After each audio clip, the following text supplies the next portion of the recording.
भेरिया city भरसा ॻोठ कांडेरो कीरियो में बाहि लॻण सबब 10 घर सड़ी विया आहिनि। मुतासिर कुटुंब खुलियल आसमान हेठि बेयारो मददगार वेठल आहिनि।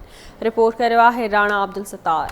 चवंदा आहिनि त ज़िंदगी जी जंग बि अजीब जंग आहे। हिकु पोरियत ख़ानदान पूरी ज़िंदगी ॾुख ॾोलावा ॾिसी पंहिंजो ऐं पंहिंजनि बचनि जे पेट समेत घर जो अजो ठाहिण में ज़िंदगी वक़फ़ करे थो, पर कुदरत जे तरफ़ां उन इम्तिहान जी घड़ीअ में संदसि मथां लॻल छांव खे ओचितो बाहि लॻण करे अल्ह तलह सड़ी रख थी वञे त अहिड़ो ई ॾुख ईंदड़ वाक़ियो भेरिया सिटी जे ॻोठ कांडेरो कीरियो में ओचितो 10 खां मथे पोरियतनि मोहम्मद सिद्दीक़ कीरियो, कासिम कीरियो, रहीम कीरियो, तालिब कीरियो, अब्दुल रशीद कीरियो समेत ॿियनि जे घरनि खे राति जी ऊंदाईअ में बाहि जे शोलनि साड़े रख करे छॾियो। मुतासिर कुटुंब खुलियल आसमान हेठि बेयारो मददगार वेठल आहिनि। इन सिलसिले में बाहि मुतासिरिन आवाज़ टीवी न्यूज़ सां पंहिंजा वीचार हिन रीत वंडिया। जोला शुक्र आहे, बस सिर बचो आहे।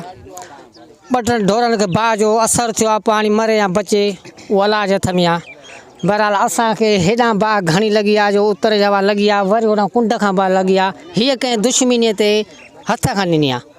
असांजी कंहिंसां दुश्मनी न आहे, पर असां विच में माना राह गुनाह लतार जी मार जाऊं। इन में 2 फायर थिया आहिनि ऐं बाहि जो मच थी वियो। असां उथियासीं, हाणे नलके मथां छा बाटली छा बाहि जो बबू छा जेकी वण जे चोटीअ ते ही घर सड़िया आहिनि, माल सड़ियो, कुकड़ियूं सड़ियूं आहिनि, कटियूं सड़ियूं आहिनि, हंध सड़िया आहिनि, बकरियूं सड़ियूं आहिनि, गाबियूं सड़ियूं आहिनि। हिकु धारे लॻी आहे, अलाए बि केरु ॾेई वियो, पर ॾाढो सॼो ई असांजो पाड़ो सॼो ई तबाह थी वियो आहे।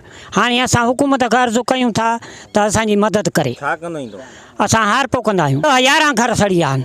इन में सभु सिर खणी निकिता हूं, ॿी हर शइ सड़ी वई आहे। त जो 1 बजे लॻी असां उथियासीं, बाहि विसाई थी, हेॾे होॾे भॻासीं, माल बि सड़ी वियो, घर बि सड़ी विया, अन्न बि सड़ी वियो, बू बि सड़ी वियो, ढोर बि सड़ी विया, गॾ कुकड़ ॿकरियूं घणो ज़्यान थियो आहे। असां ग़रीबनि खां इंसाफ़ थिए। छक छुबो कंहिं असां ॾिठा हमरा राति जो 3-4 जेका हुआ राति जो ऊंदहि में माना हवा हिन जे बाहि जे माना सोजरे ते भॼंदा विया, बाहि ॾेई वई हथ खां।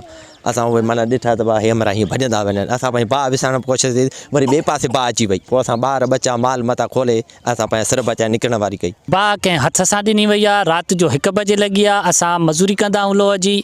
असां घर में राति जो सुता पिया हुआसीं, कोशिशि कई हथनि सां विसाइण करण जी। असांजे विसाइण खां ॻाल्हि घणी थी वई। 5-7 गाॾियूं अची वयूं, उन्हनि बाहि विसाए वरिती आहे। असांजो नुक़सानु तमामु घणे मां घणो थी वियो आहे। इन्हनि जो वधीक इहो बि चवणु आहे त बाहि जेका आहे कंहिं दुश्मनीअ में लॻाई आहे, पर असांजी कंहिंसां का बि दुश्मनी न आहे। असां हुकूमत खां मुतालबो संदन आहे त हुननि जी माली सहायता करे खेनि मदद कई वञे त जीअं ही पंहिंजा कखावा घर ॿीहर अॾे जेको आहिनि पंहिंजी ज़िंदगी जेका आहे बसर करे सघनि। कैमरामैन राणा आमिर अली सां गॾु राणा अब्दुल सत्तार, आवाज़ टीवी न्यूज़, भेरिया सिटी।